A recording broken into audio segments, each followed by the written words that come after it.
प्रभु यीशु मसीह के नाम में आपको अनुग्रह, शांति और आशीष मिले।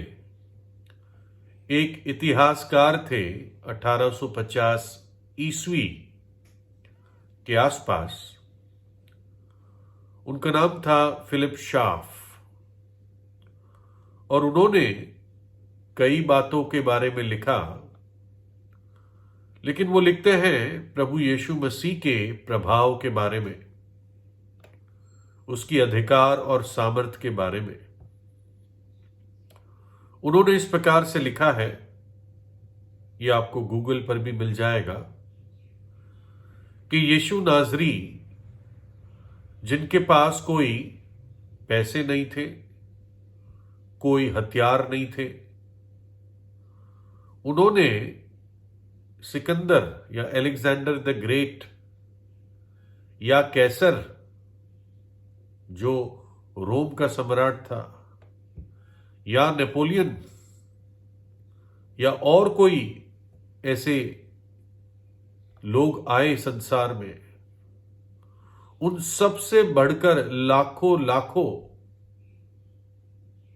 लोगों को कई गुना उसने जीत लिया। उनके दिलों को और जीवन को जीत लिया, तलवार से नहीं परंतु अपने प्रेम और बलिदान से। ना उनके पास पैसा था, ना उनके पास हथियार थे। बिना कोई विज्ञान सीखे, बिना किसी बड़ी यूनिवर्सिटी में पढ़ाई किए, प्रभु यीशु मसीह ने मनुष्य के जीवन के बारे में, मनुष्यत्व की बातों के बारे में और स्वर्गीय बातों के बारे में इतनी रोशनी डाली है जितना कभी कोई भी दार्शनिक व्यक्ति या बुद्धिमान व्यक्ति सारे मिला के डाल नहीं पाए। इतनी रोशनी प्रभु यीशु मसीह ने मनुष्य के जीवन पर और स्वर्गीय बातों पर डाली है। निपुण रीति से बोलने के लिए वो किसी स्कूल में नहीं गया। आज ऐसे कोर्सेज होते हैं, बोलने को सिखाते हैं, कैसे प्रभावशाली बोलना है सिखाते हैं। प्रभु यीशु ऐसे किसी स्कूल में नहीं गया, लेकिन उसने ऐसे जीवन के शब्द बोले कि लोगों के दिल छू लिए। किसी भी प्रचारक या कवि ऐसे नतीजे पैदा नहीं कर पाया जो प्रभु यीशु के बोलने के द्वारा हुए। आम लोग कहते थे, हमने कभी ऐसे शब्द नहीं सुने, किसी मनुष्य को ऐसे बोलते हुए नहीं सुना या देखा। अनुग्रह के शब्द उसके होठों से उतरते थे। प्रभु यीशु को स्वयं परमेश्वर का वचन कहा गया है,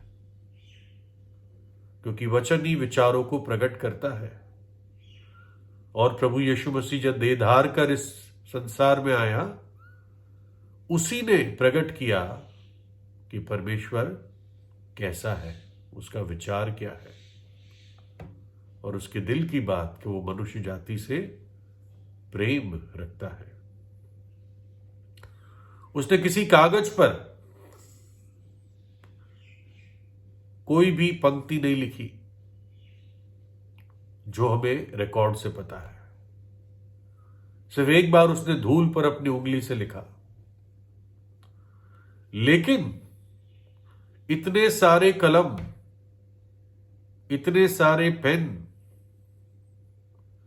इतने सारे एडिटर सॉफ्टवेयर प्रभु यीशु मसीह ने चला दिए जो उसके विषय पर लिखे गए। कई भाषण, कई संदेश, कई डिस्कशंस, बड़े बड़े वॉल्यूम्स, ग्रंथ कमेंट्रीज के, गवाहियों के, कई सारे पेंटिंग्स और आर्ट्स, स्तुति के गीत, भजन, आप सोच नहीं सकते उतने प्रभु यीशु मसीह के बारे में लिखे गए हैं।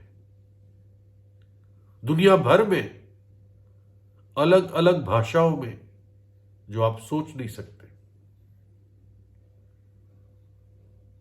और अगर बड़े और प्रतिष्ठित व्यक्तियों की सेना भी लिखना शुरू कर दे, तब भी जितना प्रभु यीशु के बारे में लिखा गया है उसके बराबरी कभी नहीं कर सकता कोई।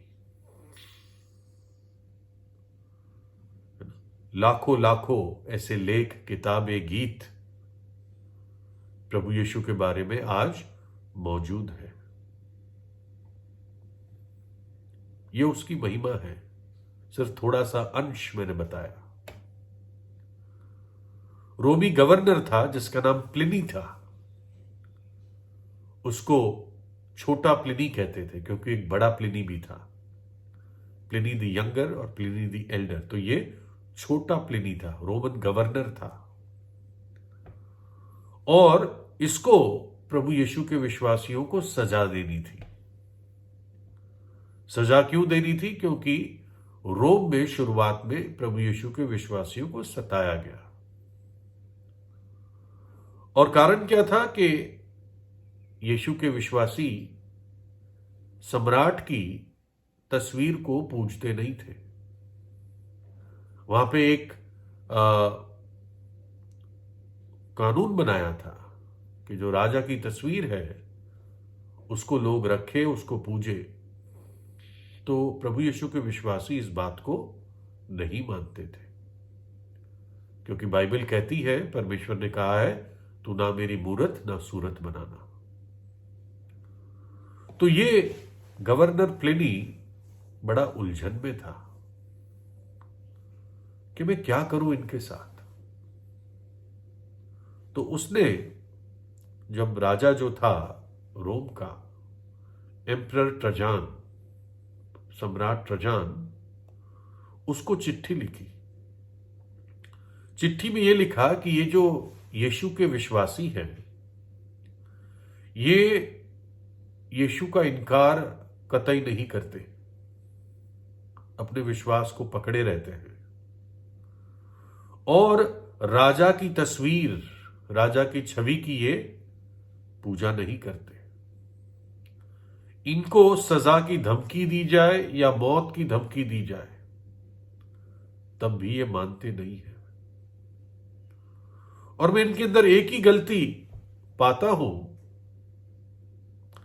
कि ये एक किसी विशेष दिन पर, जो इतवार होता था, सुबह सुबह उठकर यीशु को अपना परमेश्वर मानते हुए गीत गाते हैं।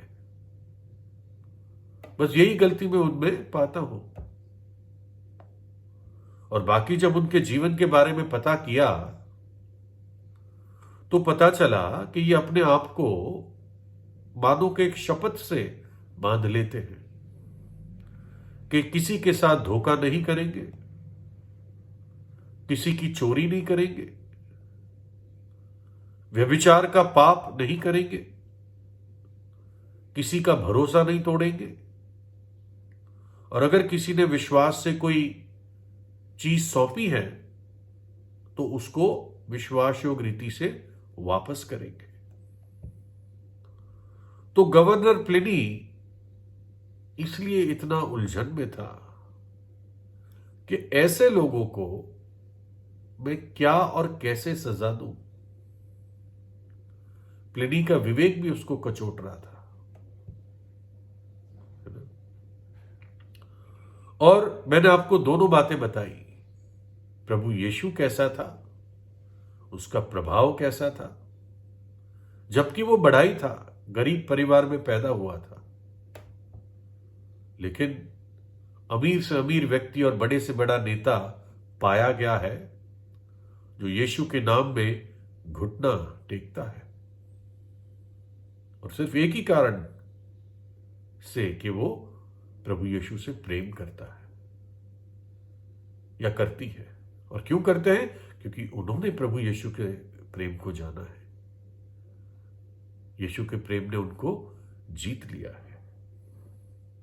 गवर्नर प्लिनी बिना कारण उनको सजा नहीं देना चाहता था। तो क्या ये ऐसे ही अच्छे हो गए? क्या ये पहले से अच्छे थे? ऐसा नहीं था। बाइबल बताती है, मैं कुछ अपने शब्दों में बताऊंगा, क्या तुम नहीं जानते कि अधर्मी लोग या अन्यायी लोग परमेश्वर के राज्य के वारिस नहीं होंगे? धोखा ना खाओ, ना वैश्यागामी, ना झूठी उपासना करने वाले, ना परस्त्रीगामी, ना लुच्चे, ना पुरुषगामी, ना चोर, ना लोभी, ना पियक्कड़, ना गाली देने वाले, ना अंधेर करने वाले परमेश्वर के राज्य के वारिस होंगे।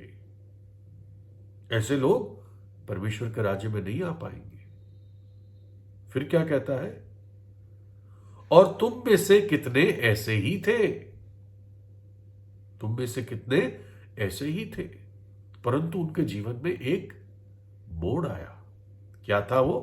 परंतु तुम प्रभु यीशु मसीह के नाम से और हमारे परमेश्वर के आत्मा से धोए गए, पवित्र हुए और धर्मी ठहरे। सारी गंदगियां थी जीवन में, लेकिन एक समय आया जब वो सब दूर हुआ, धोए गए, पवित्र किए गए और धर्मी ठहराए गए। यानी परमेश्वर ने इनके जीवन को बदला। उन्होंने अपने उन घिनौने कामों के लिए पश्चाताप किया, प्रभु यीशु पर विश्वास किया, जिसने हमारे पापों के लिए अपनी जान क्रूस पर दी और तीसरे दिन जी उठा। अपना पवित्र लहू हमारे पापों के प्रायश्चित के लिए बहा दिया, और जिस भी पापी ने उस पर विश्वास किया वो प्रभु यीशु के लहू से धोया गया, पवित्र किया गया और धर्मी ठहराया गया। यानी जब परमेश्वर भी उसको देखता है तो कहता है, मैं इसके अंदर कोई भी पाप नहीं पाता। ऐसी सामर्थ यीशु के लहू में है। एक घिनौने पापी को भी हिम से भी अधिक श्वेत कर देता है। एक विवेक, किसी व्यक्ति का विवेक जो अंधकार के कामों से, दुष्ट कामों से इतना तंग रहता है, मर जाता है, ऐसा विवेक जब यीशु के लहू से धुल जाता है तो जीवित हो जाता है, हल्का हो जाता है। उस व्यक्ति के जीवन में सच्ची शांति और आनंद प्रवेश करता है। सर ऊंचा रख के वो इस दुनिया में चल सकता है, क्योंकि उसको ये मालूम है मेरा रिश्ता परमेश्वर के साथ ठीक हो गया है। अब ऐसी कोई बात नहीं है मेरे जीवन में जिसके कारण मुझे अपना सिर झुकाना पड़े। कोई भी अब मेरे जीवन में छुपाया हुआ, दबाया हुआ पाप नहीं है। मैंने सब कुछ परमेश्वर के सामने मान लिया है और उसने अपनी प्रतिज्ञा के अनुसार मुझे क्षमा किया और मुझे धोया, पवित्र किया और धर्मी ठहराया। तो आज ही प्रभु यीशु से प्रार्थना कीजिए, सच्चे हृदय से। प्रभु यीशु आपको आशीष दे।